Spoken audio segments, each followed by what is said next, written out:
Union সরকার শুরুর দিকে যখন ক্ষমতায় বসেছিল, মানুষের প্রতি মানুষ তার প্রতি একটা সিম্পথি দেখিয়েছে, তাকে মহব্বত করেছে, তাকে সাপোর্ট করেছে। কিন্তু এই ইউনিয়ন সরকার এখন নতুন করে এক ধরনের ফাইজলামি শুরু করেছে। যদিও শব্দটি খুব পছন্দ হয়ে গেল, তারপরেও উনি যা শুরু করেছে, এই বাংলাদেশের 18 কোটি মানুষের হৃদয়ের রক্তক্ষরণ শুরু হয়ে গেছে। ইউনিয়ন সরকারকে আমরা মহব্বত করেছি, মানুষ তাদেরকে বলেছে যে আপনাকে আমরা আবার 5 বছর দেখতে চাই।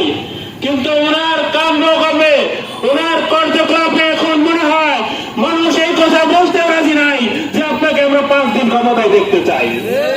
এই জন্য আমরা আজকের এই প্রোগ্রাম থেকে জোর দাবি জানাতে চাই, প্রাইমারি স্কুলে কোন ধরনের গানের শিক্ষক নিয়োগ দেওয়া চলবে না।